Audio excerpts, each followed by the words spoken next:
Okay. Hello, everyone. Welcome to another episode. Please consider supporting the channel by becoming a member and accessing the full archive.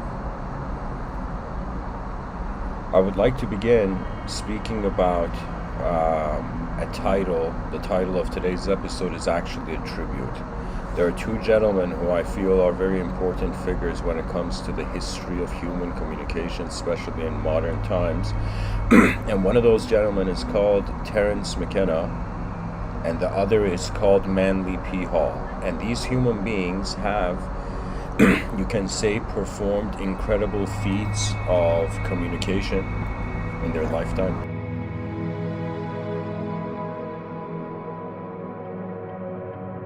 To me, they are both advanced communicators, Terence McKenna, or I should say it like this, Manly P. Hall gave a talk called Opening the Doors of the Invisible. And Terence McKenna gave a talk Opening the Doors of Creativity. And in honor of these two notable, important figures in history, I would say, in our uncommon history,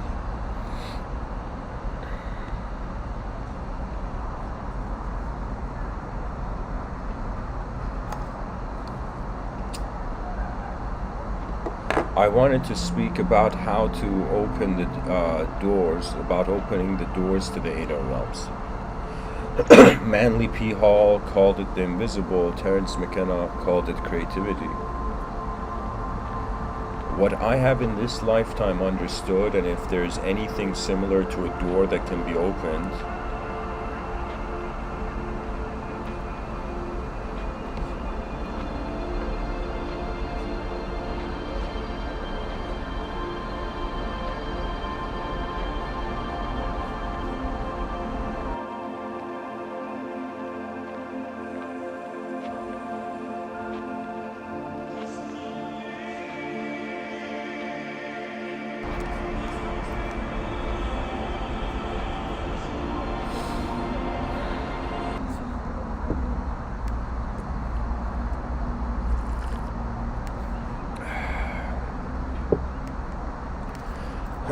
excuse me, opening the doors to the inner realms. That's pretty much the best thing I can do at this point to talk about this. Now, the inner realms, I would say, is the other dimension where the world moves in. Right now, as I'm speaking, in front of me, there's a physical reality. I am looking at the distance of the phenomena in front of me. I am looking outside of my balcony right now. And the outer realms pretty much is done. It's as if the mind was a construction site. When you look in front of your eyes, the construction is done. That means it's like existence has already arrived. Behind your eyes, there is a space pre-existence, or I should say pre-subjective experience.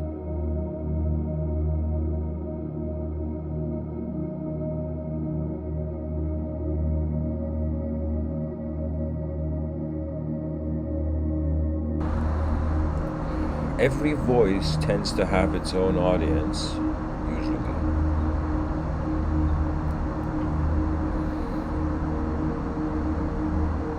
Every human effort of intelligence has its accompanying effects.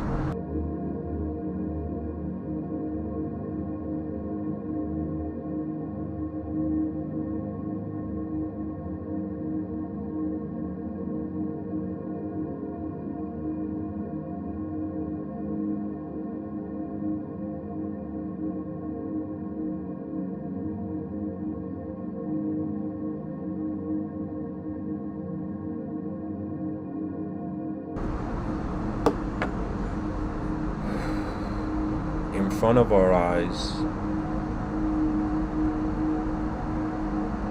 the door to open is the door of the atom, which we have opened to a certain range. In in front of our eyes, the secrets of energy await us. Behind our eyes, a totally unconditional state of being awaits us. That means in front of our eyes, things have a condition, have a certain way they happen. You know, the laws of nature function in a certain way. In front of our eyes, it's like we're inside a multiplayer online. In front of our eyes, inside a multiplayer online video game. Behind our eyes, we are inside our own private video game. The inner realms, you can say, some people call it imagination. To me, it took me a while to establish it as a word. I was like one of those conditioned, gullible people that felt like imagination was, like the concept of imagination was real, but imagination wasn't real. It took me a while to notice there's something going on with human intelligence that cannot be defined by human intelligence, because it is the definer of the human intelligence.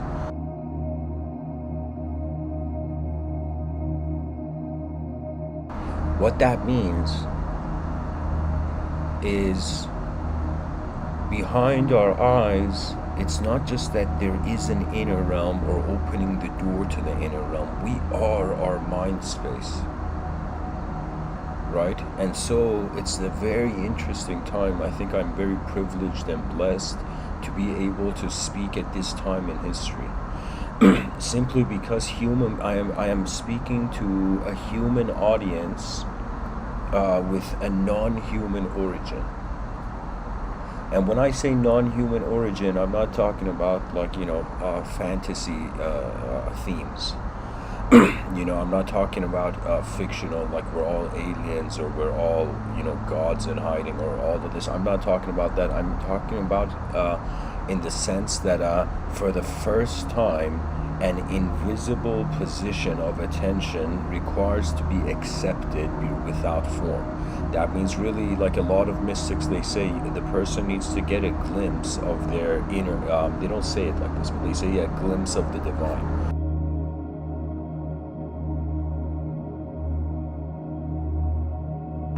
In my personal search so far for the meaning of my mind,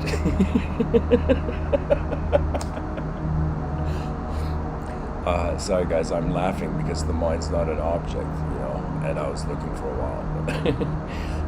But in regards to the meaning of my mind, I found access to the inner realms to move as a creature of attention rather than a creature of shape, through a preferencelessness. And I'm not kidding when I say this. I try to be as honest as I can with the audience, that there was a point in my life where I actually felt I was nothing, and I felt I could do nothing. It was very strange. And at the same time, I felt there was nothing to do, right? There was that sort of mindset. And in that pure, and it wasn't even boredom. Boredom is when you want to do something, but there's nothing to do. But I would say I was in a state where there wasn't even boredom, It was just absence, a phase of my life, especially starting from 2011 and going onwards. I would say from 2011 to 2016, I was a really strange human being. Not in my outer realms behavior. In my outer realms, I was a very classy individual, actually. In my inner realms, I had no position. I had in some sense accepted the object for what it was, and I had accepted the subject for what it was, and there was nothing else left to kind of explore, So there was this pure preferencelessness of being like, okay, I'm just here, what now? Okay, I'm just here, what now? Okay, I'm just here, what now? That sort of mentality.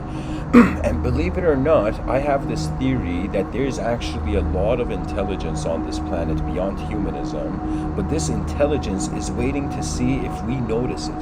We'll notice it in the room. This doesn't mean we take, for example, fiction. It doesn't mean like we take fiction so seriously it becomes our reality. But I am saying that there is another state that has nothing to do with how you are being a person, but has to do with how your whole moment is present. That is the first opening to the inner realms I will share with the audience. That you cannot enter the mind because due to its nature of not being an object. Let's say it like this: if the mind is not an object, there's nowhere to enter, right? So when I say opening the door to the inner realms are as conditional to the outer realms. It's like saying that when you truly go within, there is no longer a within or without anymore. But as long as there is a without, there will be endless, human beings inspired from within them, entering the human system and sharing. It's like the human system, endlessly getting profits. And at some point, we're like, why do we need so many profits? And I'm not commenting on the religious ideology, I'm commenting on the future, right? Because there can be endless types of human beings coming and shifting and directing the human psychology, right? And even at the end of this episode, I've made it a point here that I will get into the concept of evil and how the concept of evil, in some sense, through theology, finds a way to... how in some sense evil is not evil based on where you look at it from. But at the end of the talk, I'll get to this. So anyways, I was this preferenceless individual. At some point, there was no meaning. And for the first time, when I acknowledged the unknown began to experientially adjust my meaning. I can tell you I've done things in the inner realms where I don't think I'll ever be able to share visually, their visual image, but I have had moments where I have just been still and silent, and internal dialogues have taken structure, right? So there is this notion that it started from, way before René Descartes, but René Descartes made an important finding where he was like, how would I say it? René Descartes was pretty much doubting everything in existence. He's like, what can I not doubt? And he couldn't doubt the doubter. Therefore, in order to be able to doubt reality, to find truth, there has to be a doubter. So if we doubt the doubter, it's in some sense doubting the impossible, right? So in some sense, the doubter cannot be doubted, and from the Descartesian view, we are an isolated thinking subject. Now, there were other philosophers who came and responded to Descartes in the future, after Descartes' time. But Descartes made this consideration that, hey, there is a body, a dimension of a physical nature, and there is a dimension of a non-physical nature. He called this mind-body dualism. As if the mind is in its own dimension and the body is its own dimension, right? And he was very challenged by other philosophers at his time, So if we consider for a second there to be a mind-body dualism, it's like I'm saying there is two sides of a coin. From one side of a coin, there is the inner outer. From the other side of the coin, there is no inner or outer. So anytime in front of your eyes, in the narrative of the individual, the individual activity and the collective activity, as Swami Shivananda says, they become inseparable. One actually completes their individual life in that moment or for that moment.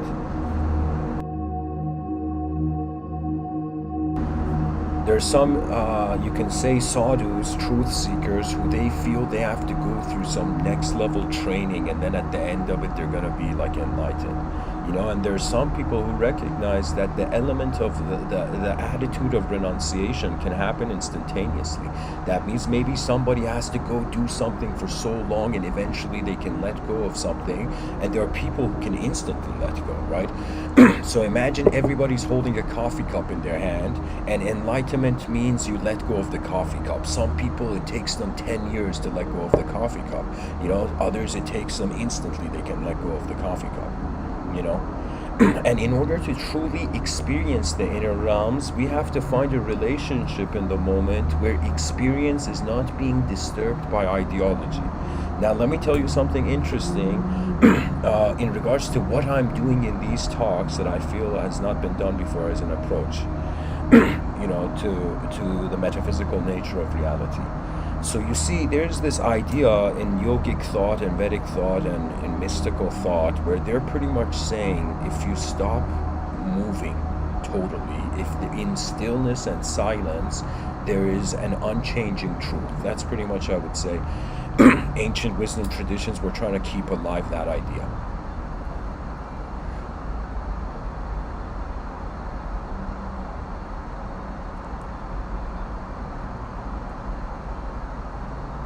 So ancient thought was like, stop, the less you do, the more you notice how you're being, and when you completely notice how you're being, you have understood your true nature, right? Which is a sort of enlightenment. This also follows how Lao Tzu in the Tao Te Ching says action through inaction. Some things progress actually the less we are in the equation, and some things progress the more we are in the equation. You know, that means imagine this action through inaction. Imagine, for example, someone as horrific as Hitler had taken this mentality, right? Where he was like, the less I do, the more things can happen, right? But his mentality was different, you know, it was a chaotic delusion. So human psychology, of course, is a very advanced and sophisticated thing. It's not like one person talking from one corner of the universe can figure everything out. But what I'm saying is that at least when it comes to the inner realms,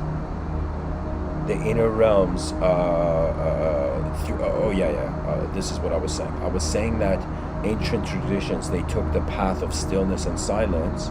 The path I am taking is I'm being a bit of a maverick to a point where I think both religious, spiritual, and secular people are just all like waiting, like, what the hell is this guy doing, you know? For me, I have made a strange conclusion that if in silence and stillness, as the yogic traditions and the ancient traditions suggest, one can attain ultimate awareness to the truth, I have considered that silence and silence and noise and stillness and movement are simultaneous. They're codependent. So what that means is, from a state of very little communication, the person can see. They can see that they are the truth, and I feel from a state of advanced communication. What that means is, like, one strategy, don't move, figure out what things are. The other strategy is move as much as you can to, in some sense, see how the world changes, and in the middle of that movement, access stillness. Now, a lot of yogis, or I would say ancient-minded people, feel this is not the right way, because we have declared anything that changes to be samsara.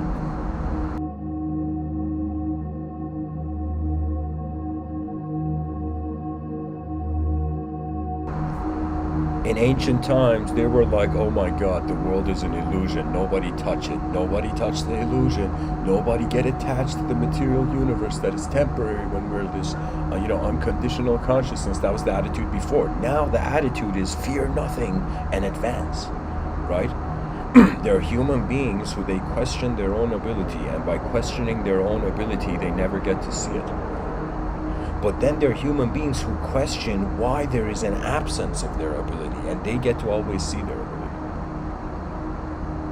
The inner realms, first of all, is not only the next great phase of the next great chapter of humanity. You know, it's just really that moment where man entered his mind. Because we have this view that the mind entered the body, right? In religious traditions, there's a soul enters the body when the child is in the womb, through a theological angle. From a secular angle, like consciousness activates into the individual when they're born, and the doctor slaps him on the back, and the child's like,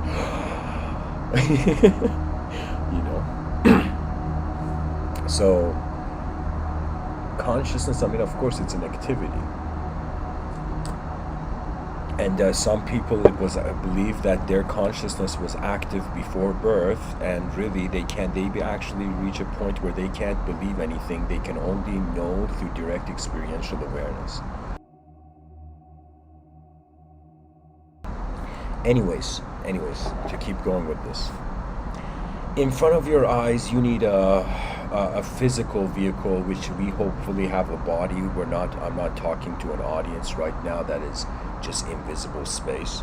Do you know?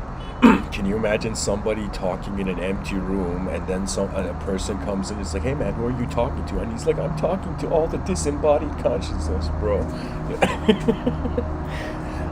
So we are very privileged to be in the outer realms and to be stationed in a vehicle of our own free will's mobility, right? So it's a privilege to be human in a world where there's the possibilities of being are endless. You know, that means we're being a letter of a galactic alphabet.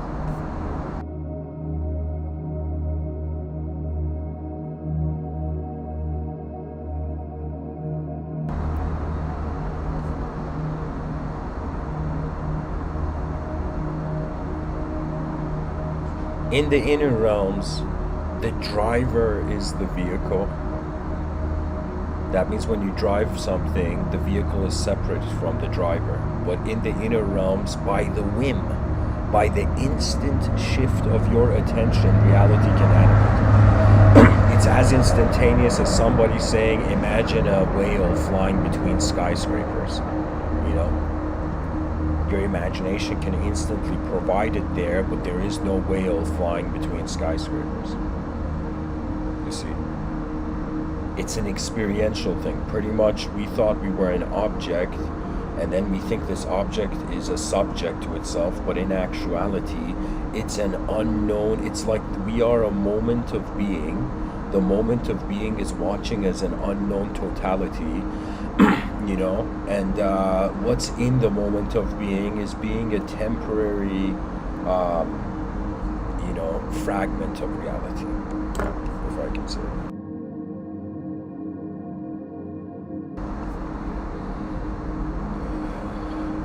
I mean, I guess I can get into also the artist archetype. The role of the artist is to acknowledge the unknown. is to create something, to create a sort of life where the unknown is still alive in. You know, this is a mindset where freedom is being taken towards totality rather than discipline. If discipline is taken to totality rather than freedom, the person's trying to succeed as a known self in a known world.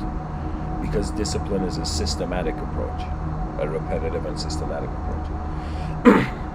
And so you can say a known self moving in a known world in front of our eyes, an unknown self in an unknown world behind our eyes, and we can't even say it's moving because there is no shape to the mover. Right now, if somebody saw me, they'd be like, yeah, you know, it's Mr. Within speaking, you know, like I have a physical, biological body right now, you know. But if I didn't have a body, but there was still awareness, who would I be? You see, there is no who when we are space. So if there is a chance that intelligence is being 50% space, what's in the space, and 50% what's in the matter. So matter is in space, space is in matter. We break up the atom, and what did the scientific community say to us? 99.9% of the atom is empty. Just like we have light and darkness, we have matter and space. Now, I am speaking to you as a physical creature in space, and you're listening to me as a physical creature in space. Right? So if we were to identify with our space, there would be no creatures to even speak in here. Right? So I am saying, behind our eyes, we have access to an instantaneous, subtle experiential worldhood.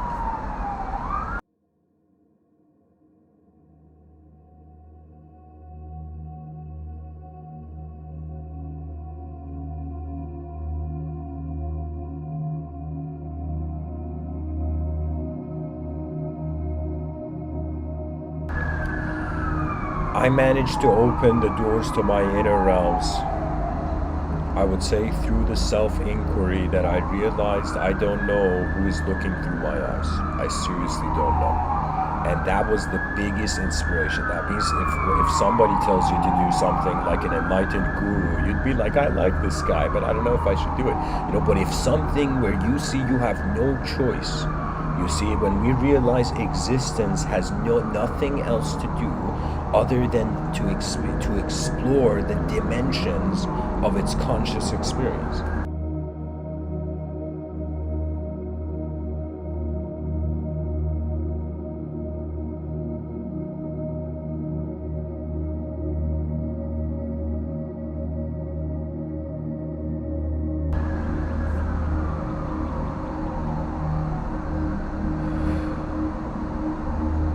I mean, if I was to say, if somebody was like, hey, Mr. Within, what are the inner realms useful for? Like, what can you do with the inner realms? I would say what you can do with the inner realms is you can change the geometry of any object.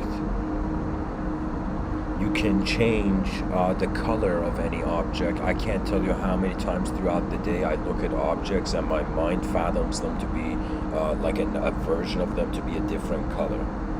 You know, it's like a person. If somebody said, "What color is the sky?" then the person would say, "What time are you asking me that question?" Right? So it's like the color of the sky changes, the outer sky's color changes. And so in this inner sky, I would say the content of it in the spotlight of attention changes. There is also something in regards to the way we teach human beings in the educational system, what human beings are. We start from the physical position, so the child goes into the educational system, and the non-physical position becomes like philosophy and metaphysics that nobody has the time to care about, you know?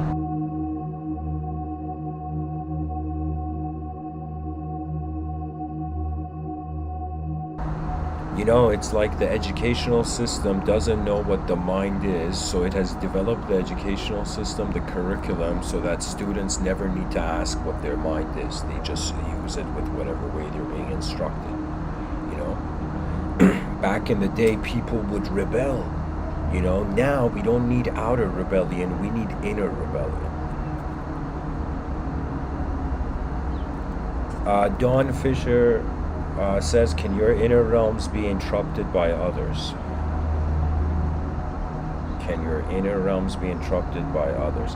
I mean, if it's your own inner realms, how can it be interrupted by others? But if it like if it's your own private internal universe, it's you are declaring its boundaries. So if somebody tells you, hey man, you know, you're a fool, and if you accept that, then sure, your inner realms just got bypassed by the inner realms of somebody else, right? Because really, if we were to wonder about the most advanced creature, it probably would be so advanced that it doesn't need a reason to speak, right? So the only reason we communicate is to share something that we're not certain of for now. If we were certain of it, there would be no need to communicate, right? If everybody was aware that something was happening, there would be no reason to tell people that it's happening, you know? The reason we tell people something is happening is because it's still unknown, right? So I want the listeners to realize the reason I'm sharing these talks is because I'm seeing unknown variables in existence, and I'm like, these deserve to be talked about. Your inner realms can be ideologically possessed. Okay, maybe I should say this. So for example, I was raised in Iran from a young age, and then at a young age, of course, I came to Canada, and then there was a sort of back and forth between the countries. But like, when I was raised in Iran, religious ideology was inside the society. Because religious ideology was interweaved with the politics of the nation, right? I had to, in some sense, accept religious idea to function as a social person, right? So I think many people don't realize, especially, you know, the militant atheist movement, that religion has also, it's not just in regards to existential truth, it's also cultural function, right? There's many cultures around the world that are living through the behavior of such ideology. You know, pretty much every culture is based on its behavior is based on some sort of ideological code. You know, so you can say that Your inner realms can be interrupted by others. They can be interrupted by other ideas, not just objects can interrupt your inner realms. Let's say like you see it in like the old school like shows where the person was talking and people were throwing tomatoes. I mean, like perfectly good tomatoes. They were throwing it at a speaker.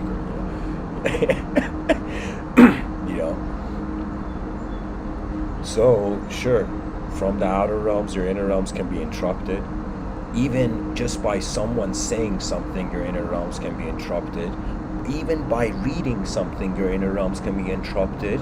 And even by experiencing something new, your inner realms can be interrupted. But the whole point is not to try to keep your inner realms like something that never changes. The inner realms change quicker than the outer realms.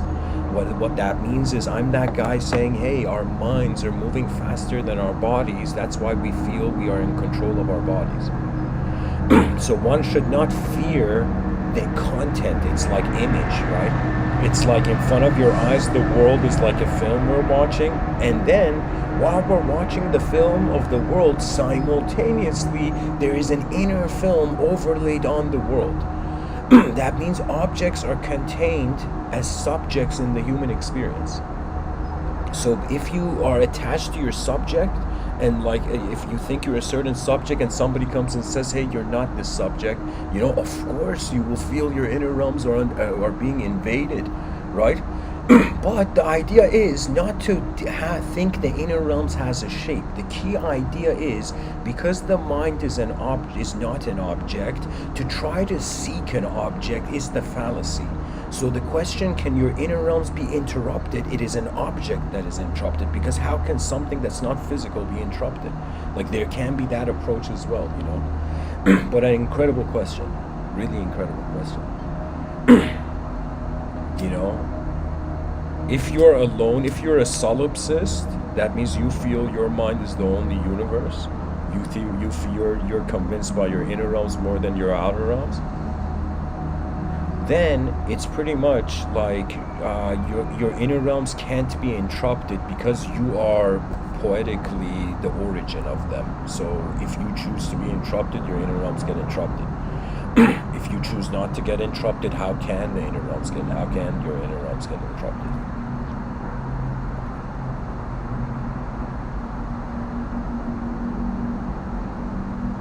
Pretty much, we are a multidimensional being. On one level, life is just an objective management. You gotta manage the physical existence, right? Then there's another level, which is the subjective experience, and we manage that by being like, yeah, we're a free individual in a free world and we can achieve our dreams, right? That's how a lot of people are trying to manage their subjective realms, their inner realms, through ambition. But I'll tell you, the day we realize as 8 billion human beings that we have been being before we were human, there's gonna be a revolutionary shift. Pretty much we're gonna have authors and writers and advanced communicators begin painting the picture of a more efficient multidimensional world inside a singular and efficient system. Right, so that's going to be, I would say, the next phase. That means if somebody was like, hey, Mr. Within, do the inner realms have a purpose? Do they have a destiny in the human future? I would say the role our minds play in the material elemental stage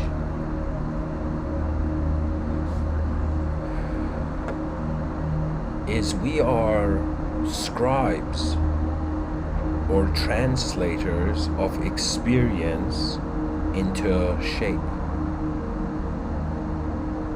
Everybody's communication, like what are people communicating? Imagine you see person A, person B, and these are two people just talking. And let's say, and we're all watching person A and person B talk. And at some point, somebody's like, hey, what the hell are person A and B talking about? Right?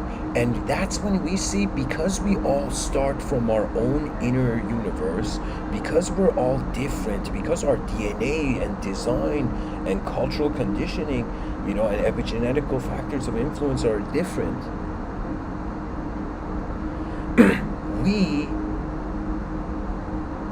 what's crazy? It's like Imagine if we were a world of clones right now. There would be no value to the inner realms. So the idea is not to say that the inner realms is like the outer realms in the sense that it's one location where everybody is in. In the inner realms, if we wanted to take that approach as the outer realms, I would say everybody is in emptiness. So behind your eyes, it's like the wick of the candle is emptiness. The wick of the candle flame of consciousness is emptiness. Emptiness is keeping infinity alive to itself as a reflection. Anyways, I'll still try to take this towards the door analogy. There's an incredible poet, I think one of the coolest human beings on earth, by the name of Rumi. And this Sufi mystic poet from 700 years ago, one considered to have found the pearl of truth, in this, in samsara, you can say, from a Vedic point. But Rumi was a Sufi, and he says, I lived on the edge of insanity, wanting to know reasons, knocking on a door. The door opens. I have been knocking from the inside. That means it's just like a tree is rooted in a soil that the eyes can't see. It's as if the human sensory experience is rooted in space, if I can say that. But this space is the whole moment. It's not a part of the moment.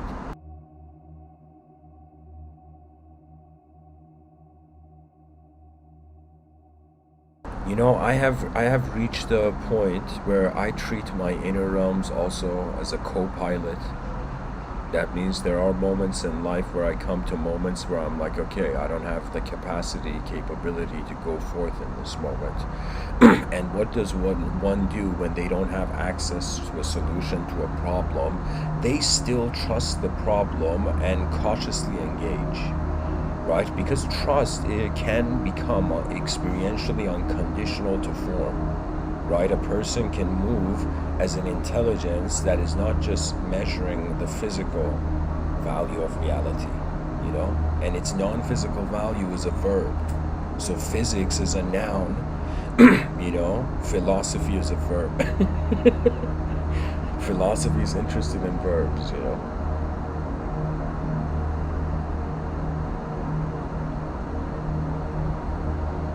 We want to understand why intelligence moves at all. And in doing so, it's like finding ourselves inside a glass sphere in the middle of space, and re-hitting that glass sphere. Imagine you're inside a glass sphere and you can see the infinity, you can see the edge of the universe, but you can't reach it.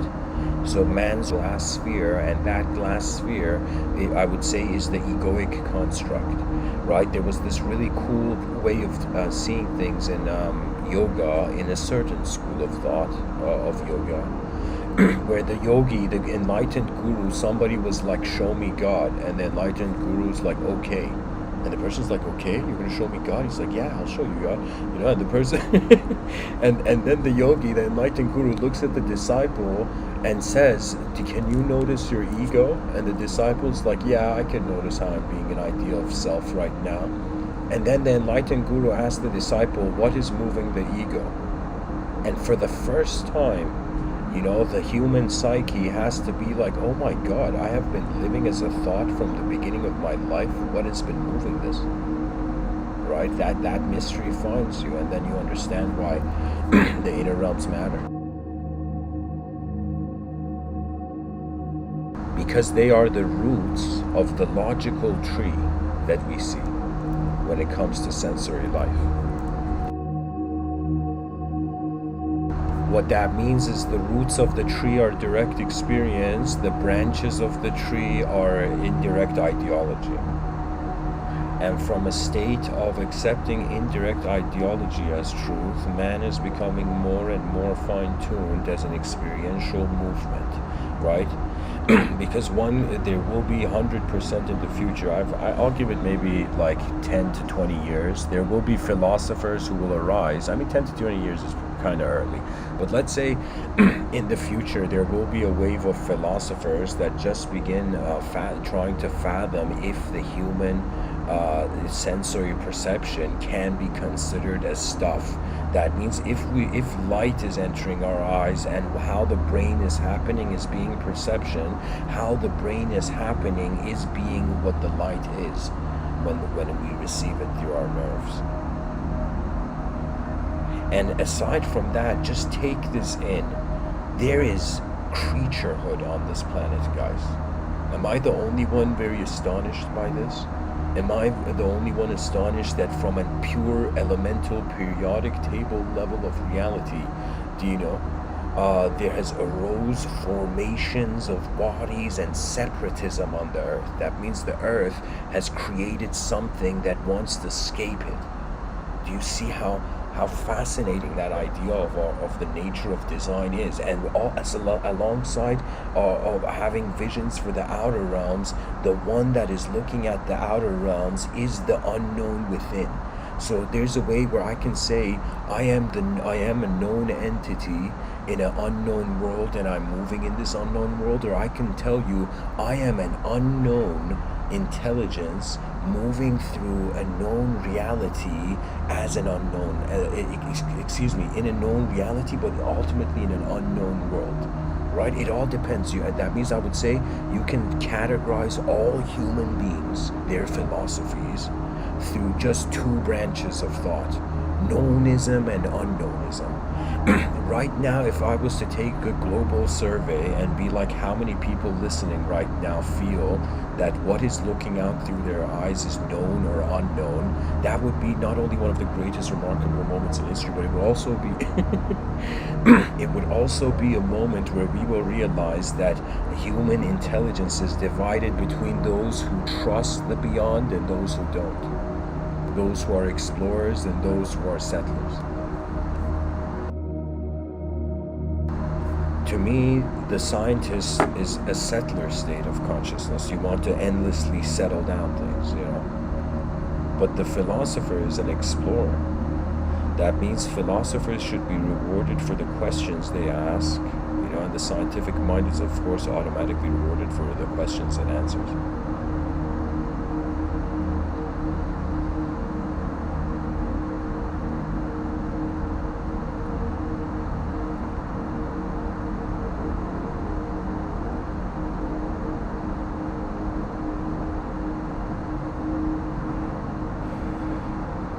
Whether you're Rumi or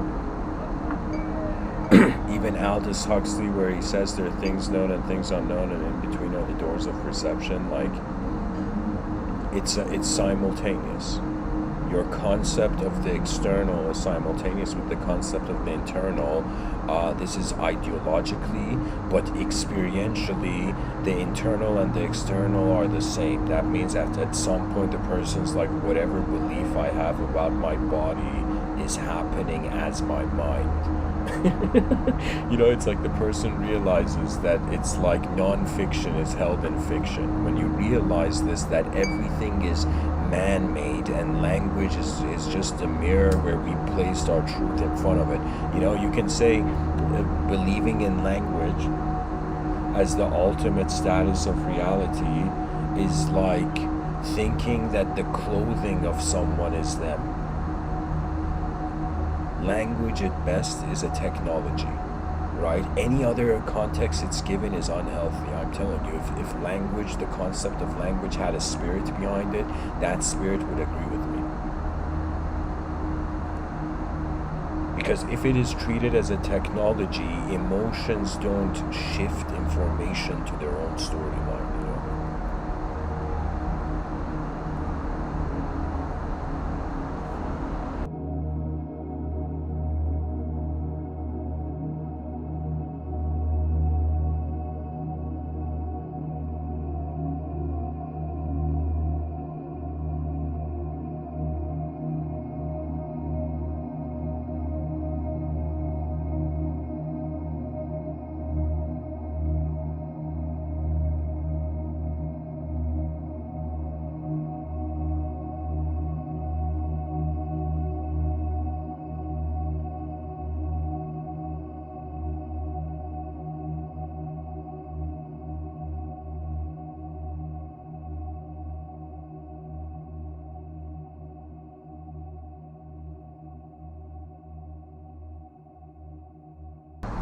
I would say that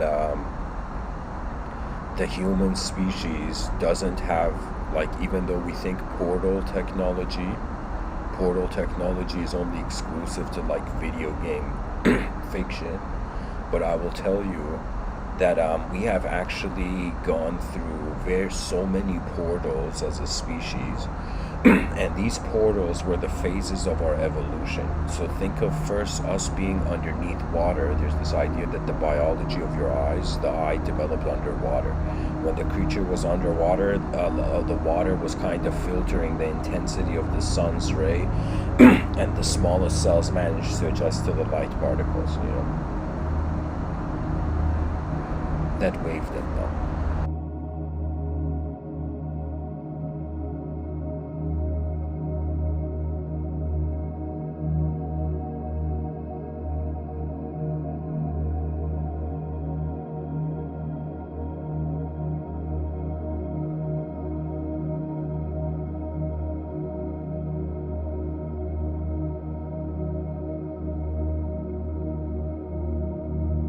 So this evolutionary creature, when it stepped out of the water, when it opened its eyes, that was entering a portal. When the creature from underneath when the evolutionary biology moved outside of the water into land, that was a portal experience. When the creature that was four-limbed on land stood up on two legs, that was a portal experience, And now we have reached a point in human history where the era of advanced communication, and what that means is we can start living properly as a multidimensional intelligence now, because the minds have the sophistication of language use, but they also have the consciousness of moving through vehicles.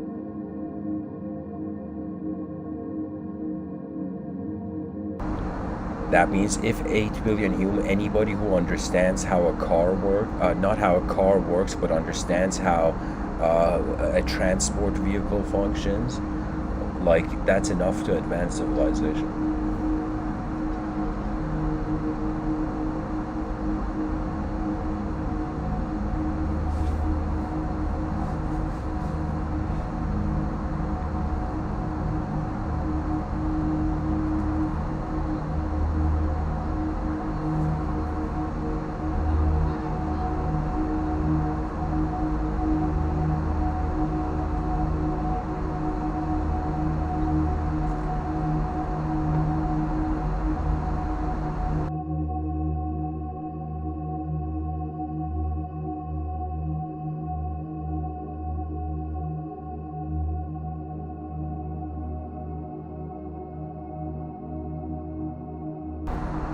Okay, so an interesting question in the chat section.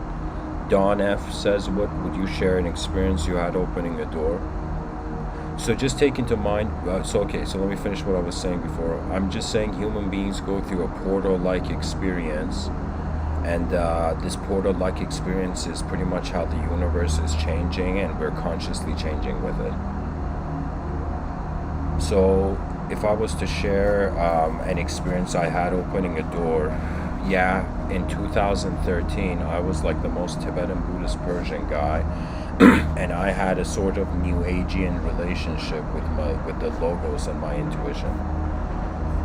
And the way it happened was that one day I was in my room. So the first book I wrote is called The Great Work, and how that book started was that I was in my room, and suddenly I get this vision, this simultaneous kind of film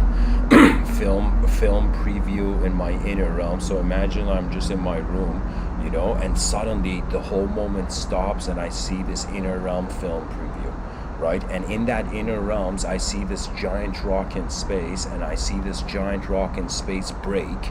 And when this giant rock in space breaks in that inner realm cinematic film experience, in that moment, I knew instantly that all the rocks, when that rock in space broke, all the rocks each had a soul harboring in them. So that was, and then what I do is, the moment I have this vision, I grab a pen, I had a piece of paper, and I start writing down the concept for this book. It was strangely like a download event, right?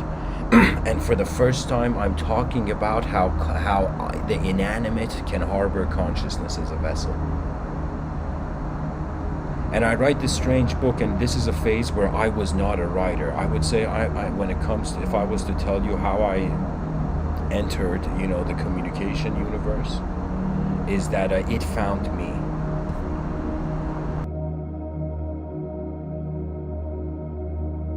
That means I was just attentive to my inner realms, and what I perceived in my inner realms resulted in such a dramatic, was so real in the inner realms. So it was as if for a moment my brain had automatically opened the door, and when I had opened the door, I saw that inner realm vision. That inner realm vision was enough for me to close the door and grab a pen and write about it, right? So that would be a way where I would say the inner realms opened up. That would be one experience.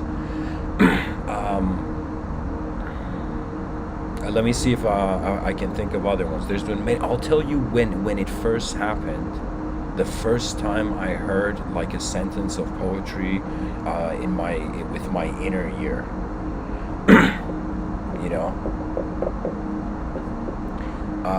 I was raking leaves. I was raking leaves, sunny day. It's too warm to be emotional, but in the middle of raking, I remember I start hearing these sentences, which I only remember at the end of it. One of them ended with the Temple of the Stars, which I wrote a poetry collection, dedicated poetry collection to.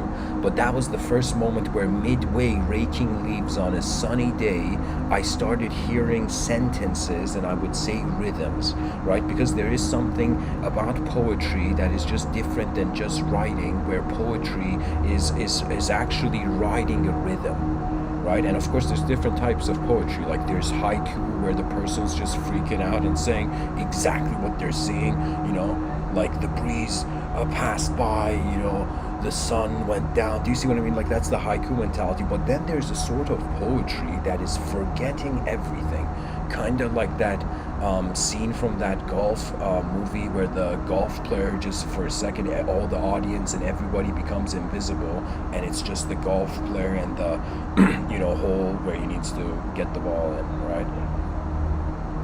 And so it's just like a sort of singular relationship with your mind that has nothing else to do with anything, and it's just a moment of appreciation. You know what it is? It's like when you can appreciate your mind like an art generator, then you will be fascinated by it, right? And fascination means the past's opinion compares nothing to how the future will see, the present.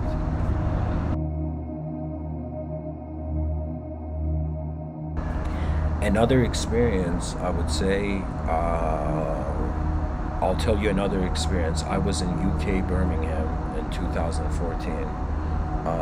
I was with someone in a relationship, and I will tell you there was a sort of intense thing where I was with this Estonian girl who we find ourselves in a moment where I have to make a very important decision, and she had gotten into a fight with someone. And let me tell you how this inner opening of the door of the inner realms was like. Imagine you have your mind, you have your logical system, you're going as a person in the moment to moment experiencing life. Then there comes a decision where you have to make an important decision in a dangerous situation. It was an actual dangerous situation, and in that dangerous situation my whole body froze, right? So I would say my sort of sensitivity to the unknown, it was like an unknown force had just for a second entered my body and was stopping me from making a decision. Do you know what I mean? It was a sort of feeling like that, and then only one thought, like a doorbell ringing or like someone knocking on a door, one thought was in my inner realms to call this specific individual, where it was this very street friend of mine in Birmingham named Sanj. Right, so I was in this dangerous situation. My body freezes just automatically, and it's not a freeze. It's not a the freezing of paralysis of fear. I know that freezing. I know how when you're afraid of something, your whole system freezes. I know that feeling, but this wasn't that. This was something different. This was something like the inner realms was trying to be way more physical than it normally was. So I call Sanj, and Sanj gives me this advice in that moment about the situation I was in. I call that friend of mine, so I respond to the intuitive thought that arose, and he tells me something to do, which was the smartest thing, which when I look back, there was no way I could have thought of that, right? And so I make the right decision, and long story short, you might be able to get the details of the story in other episodes. But it was a very intense moment, right? And that was a sort of inner realm experience where the unknown was moving my known moment of perception, rather than all the time the known free will thinking it's top dog until it realizes the temporary nature of the self, of the physical embodiment. The moment you realize a temporary being, just like that Kendrick Lamar song, you sit down and be humble when you realize the unknown, We are right now at a point where instead of wanting to understand the unknown, we fear the unknown. When the species gets to a point where it's like, okay, how long are we going to fear the unknown? We got to understand it. When we get to that point, that's when I would say genius opens its wings, or the greatest dances of the mind arise, because the dance of the mind is just how the body is displayed, or excuse me, not how the body is displayed, how the expression, you know what it is? It's like your whole moment of being has a pulse, and every time it pulses in accordance to a thought layout, the whole context of the moment goes in accordance to that. This is why the ancients were like, pay attention to your breathing. The secrets of truth are in your attention. They have to be if your attention is seeking truth. That means there's some people, they're like, where is truth? I gotta go find it. And there's some people who are like, if there is a truth, it has to be here right now. Right now. Not an instance to later. Do you know? So there are those kind of truth seekers who they're not there to play a game with the simulation of reality, but rather to experientially unravel, the significance of why their presence has arrived here.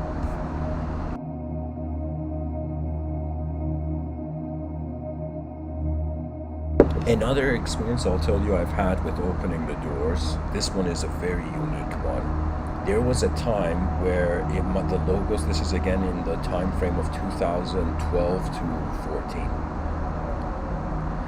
I had a vocal relationship with the logos, but not a personalized relationship. That means I wasn't considering I was talking to beings. I was just watching the content of my mind, and it displayed itself through a dialogue perception.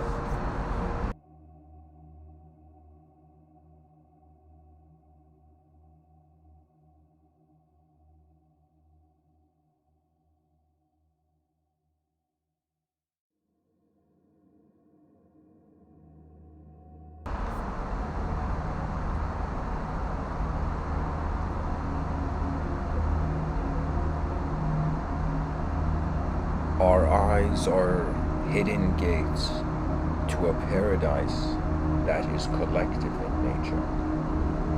You see, nature shields man from his own ignorance by instantaneously providing him with abidance. I will tell you, anybody who has their inner realms are turbulent, pretty much you grateful up. And you recognize the opportunity of being a creature in a world that is just too random to even be here, you know what I mean? Somebody's like, yo man, what's the proof of divinity? And the person's like, buddy, we're here right now rather than us not being here. Like, what can be more divine than being alive? Right? So life is such a rare opportunity that if it is not incredibly utilized, we'd regret our own potential that was never activated. When the unknown moves the known, that's the divine will. When the known moves the unknown, that's free will. And God is not a concept, ladies and gentlemen. It is an unconditional presence of attention and existence, as if energy was a singular being but this being is casting endless shadows like a sun. Like there's this poet called Hafiz. He says like what people consider as truth is just like, imagine there's a sun, the light beams hit endless objects, and those endless objects make a shadow, and the shadow is like the belief system of the direct experience.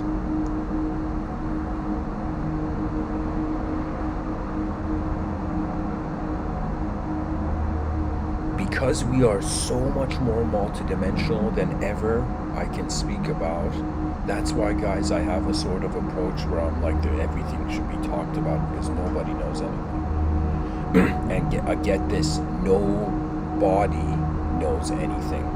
No object can fully resolve a subject in itself, because it will realize at some point of wondering what intelligence is that you realize you are being that intelligence before you do anything.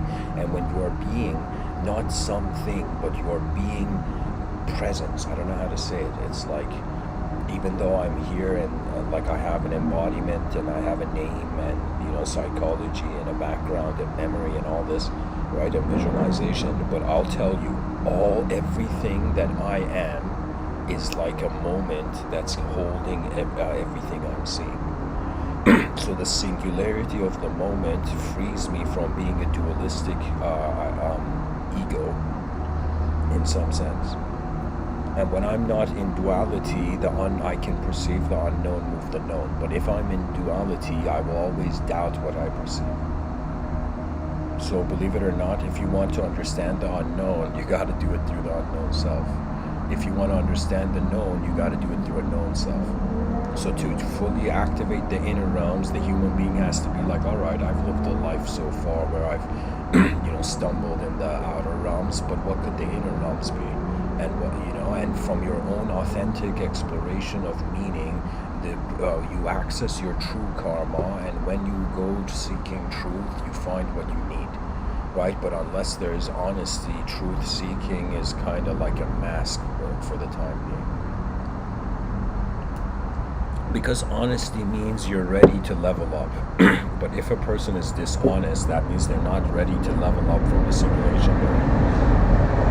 That means if a person has lived an honest life, it's another way of saying, even from the theological lens, that how can God judge nature? God has created nature and God has created man, and everything in nature is going in accordance to God's will, but wait, man isn't? What if man is God's will in motion to itself? Right? So we reach a point in human history where for the first time, parents are going to teach their children that, hey, there's an inner realm and an outer realm, and we have to respect the outer realm because it's the one room we're all living in, and we have to respect the inner realms of people because we don't know what kind of lives people are living. Right? There could be like, they did this study and they found out in children's psychology that all those children who in some sense are violent in the educational system, the only reason they're violent is because they have been exposed to violent imagery. That means the brain is like the Transformer movie. It sees a better car, it transforms to it. So if a child is violent, it has been around violence. If a child is calm, it has been around calmness. If a child is, let's say, disciplined, it has been around discipline. If the child is in some sense creative, it has been around the creative. Do you see? So what it is it is exposure, and then whatever we're exposed to in this life, we accumulate, and whatever we accumulate eventually ends up being our karma. I mean, that's literally the idea of karma. The Vedic diagram of karma, if I could find a picture for you.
Excuse me.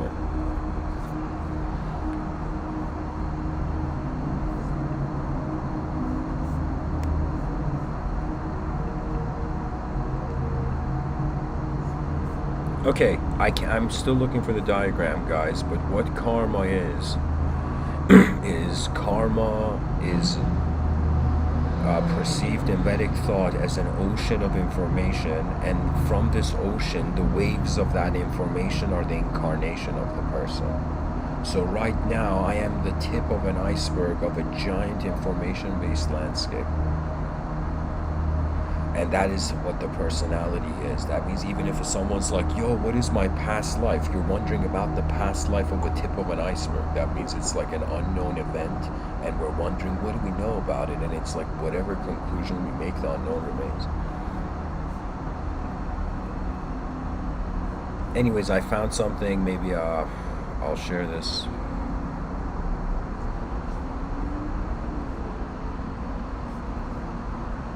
So if people look at the picture of the video, just look at the video,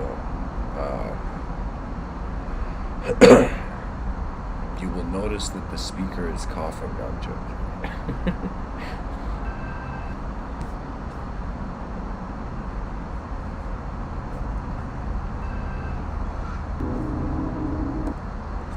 Alright, so let's get into this. So I want everybody to look at the video picture. I've put this diagram I found.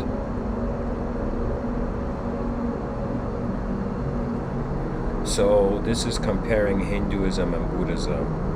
I'll just read it. First I'll read Hinduism because it's a system of thought that came earlier than Buddhism. Hinduism developed 5,000 years ago in India.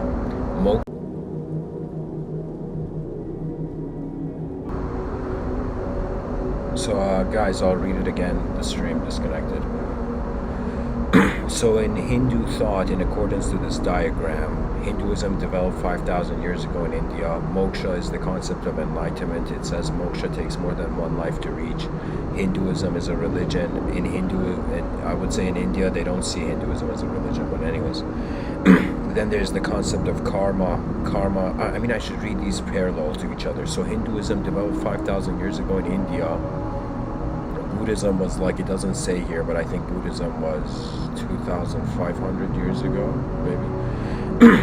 Moksha takes more than one life to reach. Here it says there is nirvana, enlightenment can be reached in one lifetime. So Buddhists believe it's like less than one life. Hindus believe there's many lifetimes. You gotta progress.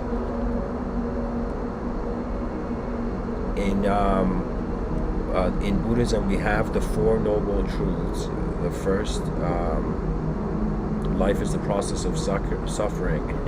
Second, the cause of the suffering. Third, the suffering may be surpassed, and then attaining beyond that. So in some sense, the Dharma becomes the path. In the Buddhist section, it says a Hindu may be a monotheist, polytheist, or atheist. Buddhism is more of a way of life than a religion. I mean, you gotta say, like, call it religion, call it whatever. Ultimately, creatures are in a world and they want to know what's going on. So ideology is a tool, or language is a tool human beings use, a technology we use to figure out what's going on, but it's not, the language is not absolute. So if somebody, let's say person B doesn't like person A and comes to person A and says, hey man, you know, you're nothing, right? Person A, in some sense, just hears that, but doesn't have to believe in that language. You know, can you imagine if we were changed by whenever anyone spoke to us, we would be reprogrammed. Everybody would be reprogramming each other all the time, right? So we notice beyond language, and that's how we can remain ourselves in the changing subjective climate. There's the concept of karma in Hinduism. Here it's saying is determined by his or her conduct in life. Their karma depends on if they will move on to their next life or not. Yeah, that means pretty much karma means we started the show and we gotta end it, you know. Karma just means you are the reason why you are reasoning in this moment like this. And when a person understands that, there's a freedom. You start creating conscious memories for your human intelligence. And then those conscious memories, they become like part of in your inner realms. It's like an office. That means I can sit anywhere, close my eyes, and in my inner realms move as a geometric shape and start doing things. So I'm telling you, the inner realms is like how well a person has realized their mind is a field rather than the particles in it that give it limited definitions.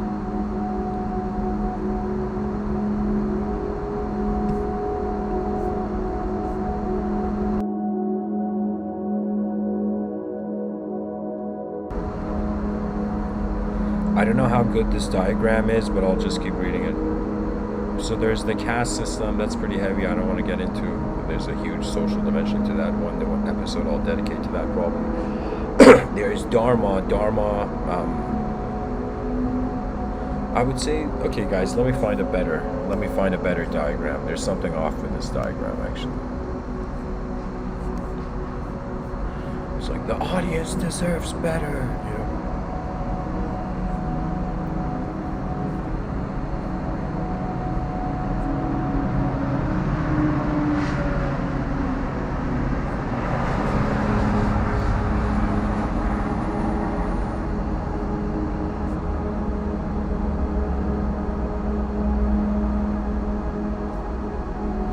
I don't know, guys. I can't find a proper image to this, okay? But whatever. I mean, I found different models of it. I can't share the image, but I'll pretty much read it. Like the diagrams are all. I search for diagrams on karma, and they're all distinction. They're trying to describe the difference between Buddhism and Hinduism. But karma is pretty much how your accumulated information expresses. That means it's hilarious, sure, we're people on one level, but on another level we are information storage devices, biomechanical information processors.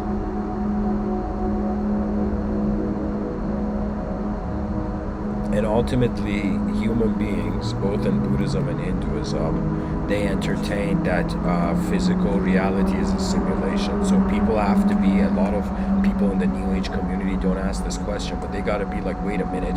So people wanted to get enlightened, people can get enlightened in an instant, but there's endless reincarnations, right?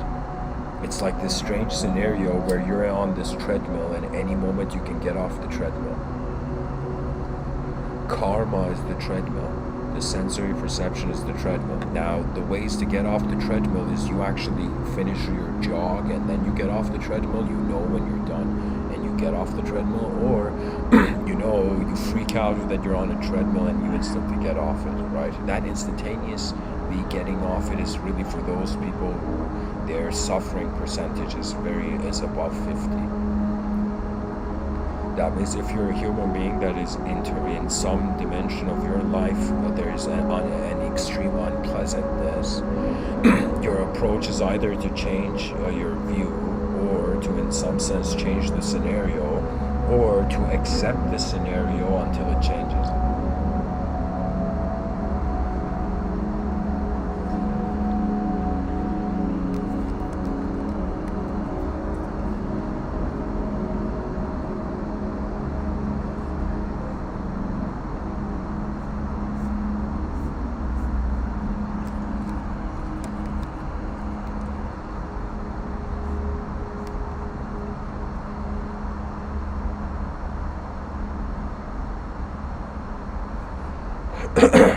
Excuse me.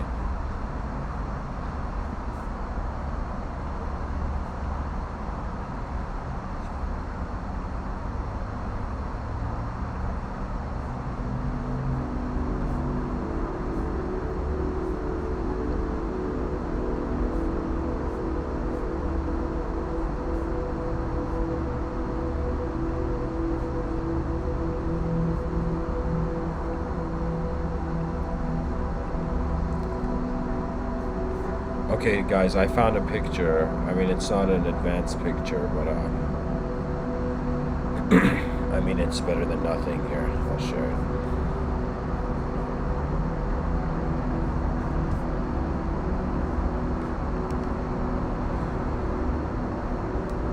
it. So in this picture, it's kind of showing the concept of karma. If we just believe in a sort of cause and effect modality, that means we are causing our psychology the format that it will receive its own future. Here it says good consequences, obligatory actions produce good karma but may lead to rebirth or liberation. And then from good consequences, let's say you're living like an incredibly good person, like all the holy books in the world would be like, yeah, this is definitely a good person right here, right? Let's say you're living in accordance to good karma. If you don't wonder why your karma is there, you will eventually be in a room not asking the question why you're in it, to a point where something in the room is going to grab your attention. So you can say good karma is an opportunity to ask a question beyond the senses, beyond the temporary. So if you have good karma, use it to wonder about reality. So if the person in a good karmic state where the possibility of enlightenment is accessible, and of course that means the person has a privilege to wonder about the nature of their mind beyond their body, then it's like if the person doesn't seek that, they go into a cycle of desires. Desires means the person has become again distracted by a shiny object in the room of samsara. Then that shiny object takes them, defines them, they forget why they were in the room with good karma in the first place, right? The desire reformats their identity. Their identity doesn't know how to go back to the good karmic state, not realizing the good karmic state was selfless progression. So really when we become selfish, we're walking towards hell. Ultimately, if just the desires are being the main provider of input, right? In regards to Vedic thought, of course, I mean. And it's not that in Vedic thought there's a hell. It's pretty much the less you do in a lesser world you find yourself, the more you do in a greater world you find yourself, right? But it's not just about doing. It's about like how well the antenna received its signal.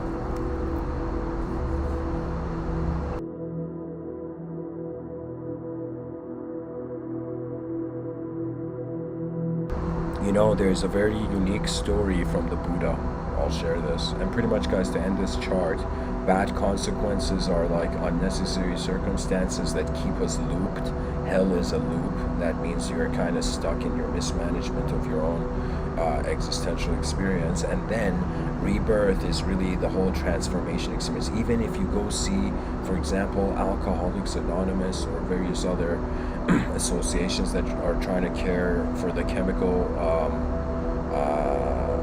redemption of the human being, what happens is that usually there needs to be a transformative experience. This is the same for all those people who've had a psychedelic experience where their brain has accessed inner events where they don't know what to do within the outer realm. So their brain is kind of positioned in a situation where it's seen something more than reality, but it doesn't know how to put it in reality. So ultimately it's rendered subconsciously as an explorer.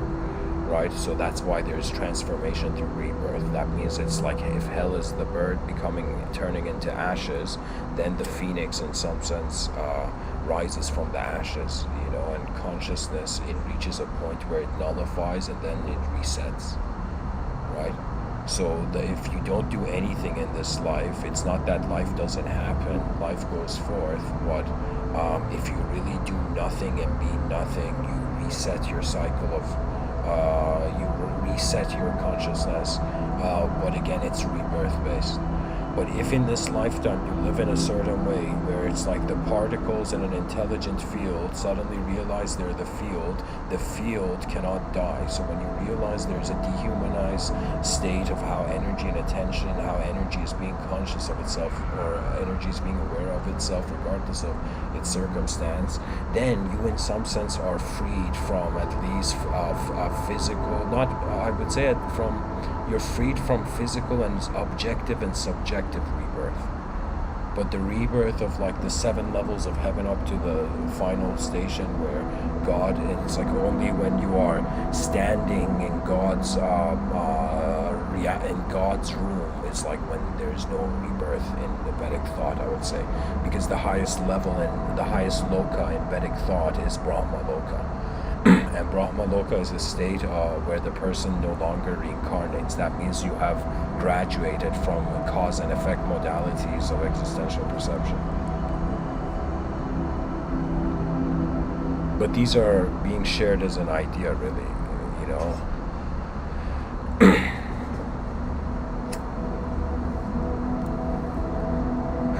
Lorna says, how do you know if you're not seeing, Lorna in the chat section says, how do you know if you're not seeing things clearly, aka stuck in karma?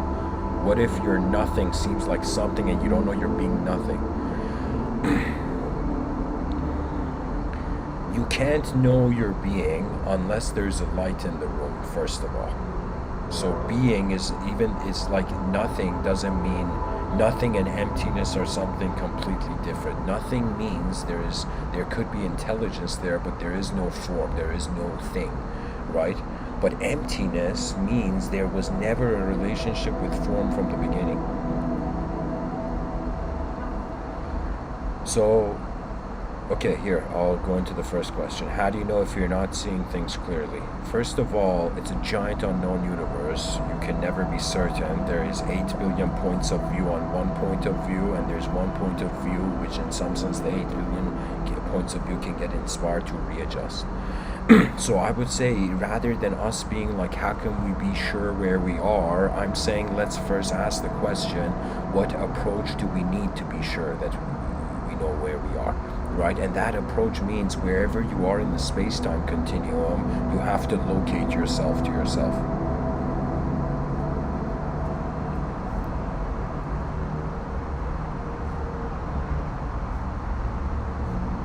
And when you locate yourself to yourself,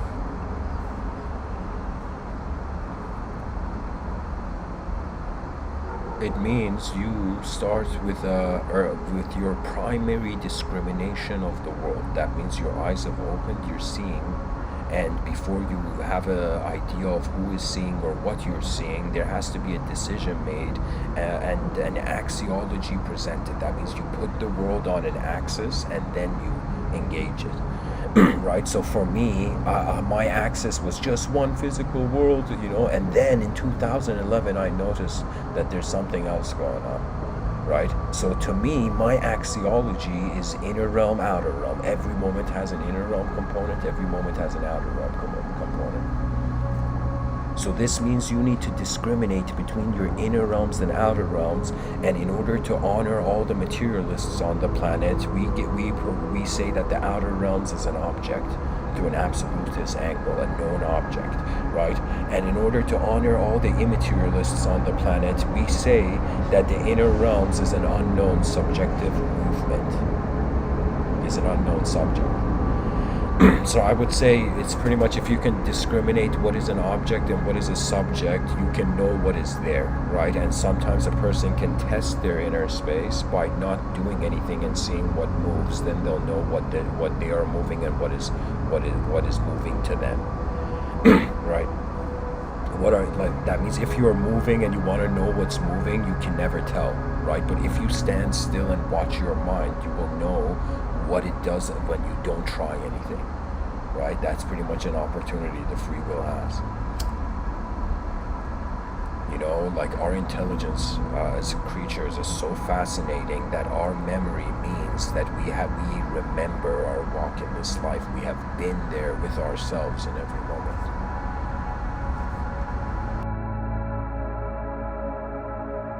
And I'll tell the listeners something fascinating about memory. Right? I have had times where our memories, first of all, we're under the impression that it's our sight, right? And we're under the impression that sight is light entering our eyes. So everybody's memory should be in first person point of view. But I have memories where I did experience something in first person point of view, but my inner realms could see it from a completely different angle. That means I have memories of my own childhood, but I'm standing above my head and I am watching that. It's as if I am watching the memory from a point of attention that is not in the first person point of view of the eyes, right? So the inner realms have an incredible unconditional flexibility when it comes to actually working with image, right? And so that's the best thing I can tell you, Lorna. Discriminate between your inner realms and outer realms and honor both of them, because when you honor both of them, you actually live a life where you stood true in accordance to your nature, and regardless of how nature judges you, you're like, hey, I was natural. You see what I mean? I was being,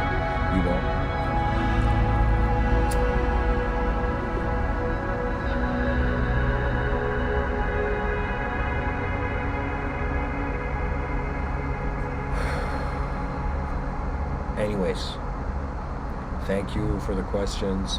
If there's more questions, please share. Dear listeners, I'm going to go back to the title. In the subtitle, I've written beyond creative, beyond the, it should be beyond the creative invisible.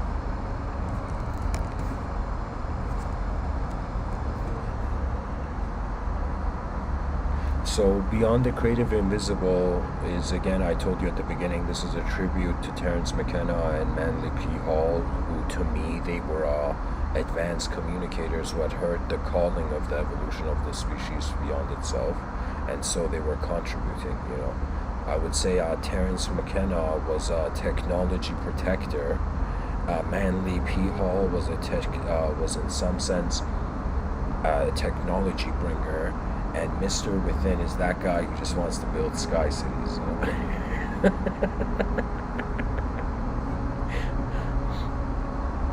I'm like, hey, Logos, can you help us build a sky city? And the Logos and the divinity of the universe is like, of course, man, I'm already working on it. You need to catch up. And so when we realize where the universe is headed, we do not fear our ability to consciously change. That means change happens whether we like it or not. In a couple of years, I'm going to be a completely different person, and then my psychology is going to wonder during the times where I was who I was, who saw, or what did I see? Do you see what I mean?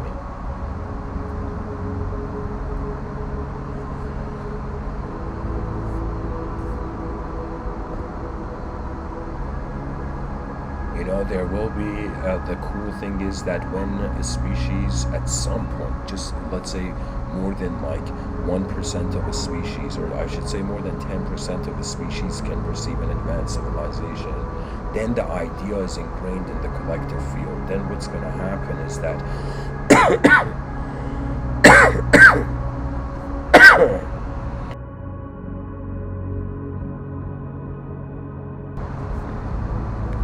after an era of air pollution.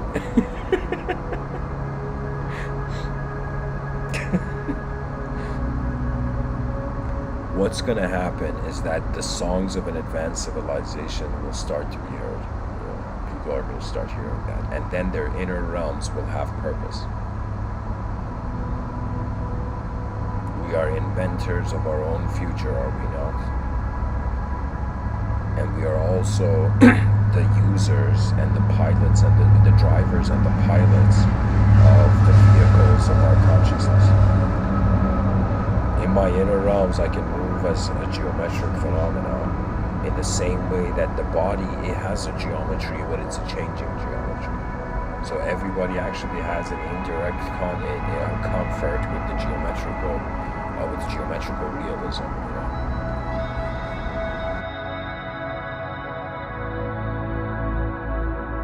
And the reason I also call what's going on behind our eyes the inner realms is simply because, just like the outer realms, there is color, there is depth. You can visualize a three-dimensional object, and there is shape, and there is also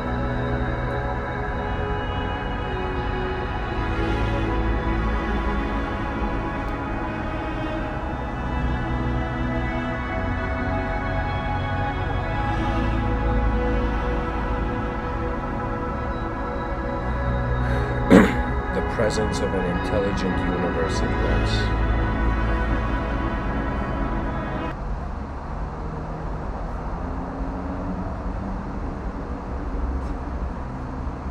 You know, guys, I wanted to share a story which I never fully did. And it's the story of Buddha. And it was like during the diagram where I was talking about rebirth and whatnot. And there's the story about Buddha where Buddha actually remembers one of his past lives where he was in hell, and he was in hell with someone else, with this other person, and there was a guard in hell with this kind of, long kind of brutal weapon, and they were very treated cruelly to repeat the same task every day, right? And then one day, this past life version of Buddha was like this past life self of Buddha that was in hell. Excuse me.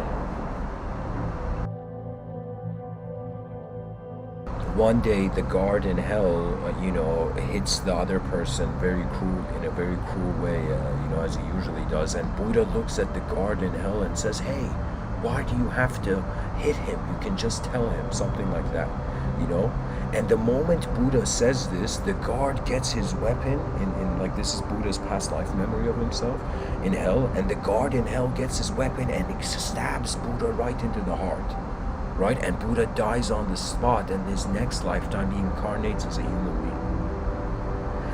And the idea of this,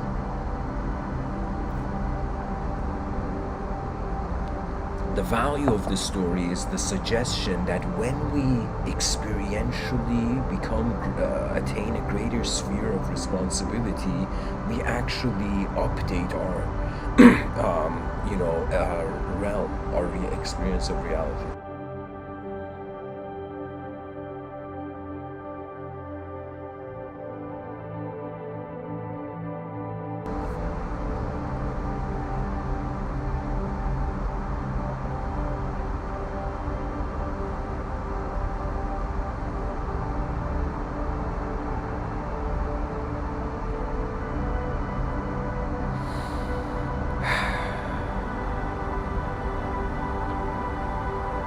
An advanced civilization awaits us. Our experience of the world will suggest the world we will find ourselves in. And how we live now suggests what kind of memories our future self will have.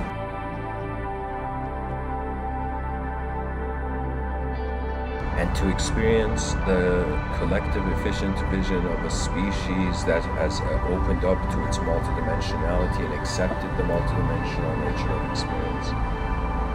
It's as if experience is multidimensionally accessing existence, and existence through a singular dimension is accessing the multidimensional experience.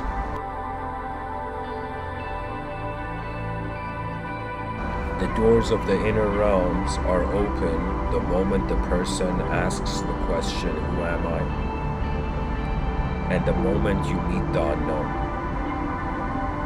When you meet the unknown, that means, and if the psychology was a mathematical equation with an unknown, with a certain equation always being equal, one side of the equation is equal to the other side of the equation, right? Then in some sense, one can say it's like one side of the equation got an unknown x variable, and that unknown variable is enough to revolutionize the complete structure, the complete meaning, of the equation. That means there is dimensions to an equation in mathematics, and if there is the concept of infinity, whether it's 1 plus infinity, 2 plus infinity, 3 plus infinity, it is infinity. So the inner realms is how the human intelligence is graduating experientially beyond the dualism of language. And for the first time, I would say in probably 100 years, sacredness would be equivalent to infinite expression. The concept of sacredness. That means if somebody in the future is meditating, and somebody's about to disturb that person's meditation, it's like others will interfere and be like, this person is witnessing their infinite expression. They don't need to be disturbed. You see, the psychology has to go somewhere. Like it's like it doesn't make sense that everything in the world's changing when behind our eyes our beliefs on the world are not. Like, it doesn't make sense. So it's not about believing or disbelieving ultimately, it's about piloting attention. So the inner realms and outer realms, it's not that I'm saying you gotta go into the inner realms more, or you gotta go into the outer realms more. They're like wings of a bird. If you flap them simultaneously, you are an advanced communicator, you pilot well. But if you don't flap them simultaneously, that means if you're not aware as a pilot of an airplane what's going on with the right wing engine of the airplane and the left wing engine of the airplane, and imagine one engine of the airplane stops mid-flight, the pilot's going to be like, why is the karma so bad? But the moment the engine starts and there's a balance between the inner realms and the outer realms, as if the sword and shield have been held in the hand of the new universal justice system, where it's as if we find the most compassionate people to create the laws of the world, and in doing so we learn from an opportunity to update something without destroying it.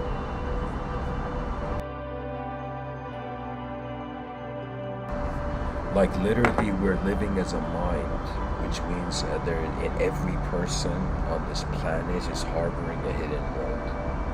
And that hidden world, I think most people are under the impression that the world doesn't give a shit. The world doesn't care for how we see it behind our eyes. But I'm telling you, how we see the world behind our eyes ends up becoming how we behave in the world, and then how we shape the world. So the world doesn't need to just change behind our eyes, and world peace is not an outer realm ideal only. One needs to find world peace in their inner realms. And that means it's like the follow-up of the sentence, the mind is a lousy master, but a great servant. When your mind begins to serve you after you have lived honorably alongside it and served it, right?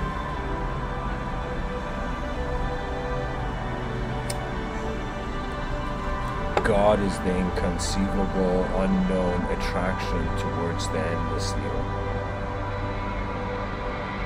Man is free if he realizes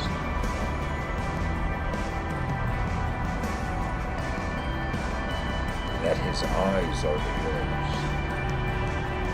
Anyways, guys, thanks for listening. I hope this episode was helpful, and even if you're a person who you feel you have found yourself in some sort of inner realm metaphysical sub-narrative, and you're like, what do I do with the content of my mind, Mr. Within? I'll tell you, you have two options. You either watch it pass by, or you use it.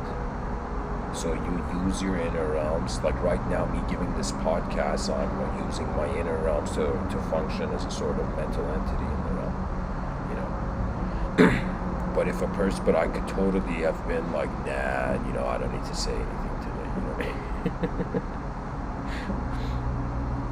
So anyways, guys, thank you for listening, and I hope that the species wakes up to a future that is already victorious.